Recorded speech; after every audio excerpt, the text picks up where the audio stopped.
വചനയാത്ര ഉൽപ്പത്തി 33 അധ്യായം. ഏസാവിനെ കണ്ടുമുട്ടുന്നു. യാക്കോബ് തലയുയർത്തി നോക്കിയപ്പോൾ ഏസാവ് 400 പേരുടെ അകമ്പടിയോടെ വരുന്നത് കണ്ടു. ഉടനെ യാക്കോബ് മക്കളെ വേർതിരിച്ച് ലേയായുടെയും റാഹേലിൻ്റെയും പരിചാരകന്മാരുടെയും അടുക്കലായി നിർത്തി. അവൻ പരിചാരികമാരെയും അവരുടെ മക്കളെയും മുൻപിലും ലേയായെയും മക്കളെയും അതിനു പുറകിലും റാഹേലിനെയും ജോസഫിനെയും ഏറ്റവും പുറകിലും നിർത്തി. അവൻ അവരുടെ മുൻപേ നടന്നു. സഹോദരൻ്റെ അടുത്തെത്തുവോളം 7 തവണ നിലമുട്ടെ താണു വണങ്ങി.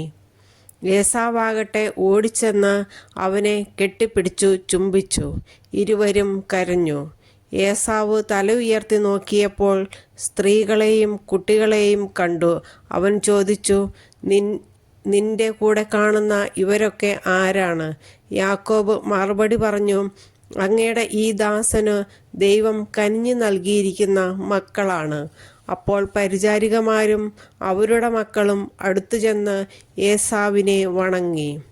തുടർന്ന് ലേയായും അവളുടെ മക്കളും അതിനുശേഷം ജോസഫും റാഹേലും അടുത്തു ചെന്ന് താണു വണങ്ങി. ഏസാവ് ചോദിച്ചു, ഞാൻ വഴിയിൽ കണ്ട പറ്റങ്ങൾ കൊണ്ട് നീ എന്താണ് ഉദ്ദേശിക്കുന്നത്? യാക്കോബ് പറഞ്ഞു, എൻ്റെ യജമാനനായ അങ്ങയുടെ പ്രീതി നേടുക. ഏസാവ് പറഞ്ഞു, സഹോദര, എനിക്ക് അതെല്ലാം വേണ്ടത്രയുണ്ട്. നിന്റേത് നീ തന്നെ എടുത്തുകൊള്ളുക. യാക്കോബ് അപേക്ഷിച്ചു, അങ്ങനെയല്ല, അങ്ങ് എന്നിൽ സംപ്രീതനാണെങ്കിൽ എൻ്റെ കയ്യിൽ നിന്ന് ഈ സമ്മാനം സ്വീകരിക്കുക. കാരണം ദൈവത്തിൻ്റെ മുഖം കണ്ടാലെന്ന പോലെയാണ് ഞാൻ അങ്ങയുടെ മുഖം കണ്ടത്. അത്രയ്ക്ക് ദയയോടെയാണ് അങ്ങ് എന്നെ സ്വീകരിച്ചത്. അങ്ങയുടെ മുൻപിൽ കൊണ്ടുവന്നിരിക്കുന്ന ഈ സമ്മാനങ്ങൾ ദയവായി സ്വീകരിക്കുക. എന്തെന്നാൽ ദൈവം എന്നോട് കാരുണ്യം കാണിച്ചിരിക്കുന്നു. എല്ലാം എനിക്ക് വേണ്ടത്ര ഉണ്ട്. അവൻ നിർബന്ധിച്ചപ്പോൾ ഏസാവ് അത് സ്വീകരിച്ചു. ഏസാവ് പറഞ്ഞു, നമുക്ക് യാത്ര തുടരാം. ഞാൻ നിന്റെ മുൻപേ നടക്കാം. യാക്കോബ് പറഞ്ഞു, അങ്ങേക്കറിയാമല്ലോ, മക്കളൊക്കെ ക്ഷീണിച്ചിരിക്കുകയാണെന്ന്.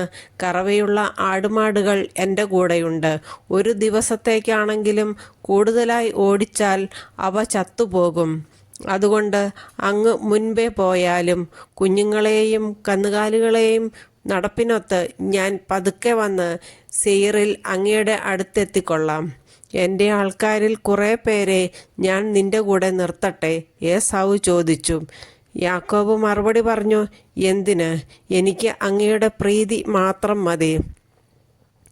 അതുകൊണ്ട് ഏസാവ് അന്ന് തന്നെ സെയീറിലേക്ക് തിരികെ പോയി. യാക്കോബാകട്ടെ സുക്കോത്തിലേക്ക് പോയി. അവിടെ വീട് പണിതു. കന്നുകാലികൾക്ക് കൂടുകളും കെട്ടി. അതുകൊണ്ടാണ് ആ സ്ഥലത്തിന് സുക്കോത്ത് എന്നു പേരുണ്ടായത്.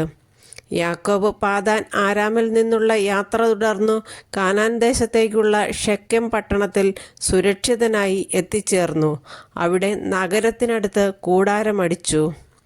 യാക്കോബ് ഷെക്കമിൻ്റെ പിതാവായ ഹാമോറിൻ്റെ മക്കളിൽ നിന്ന് താൻ കൂടാരമടിച്ച പറമ്പിൻ്റെ ഒരു ഭാഗം 100 നാണയത്തിന് വാങ്ങി.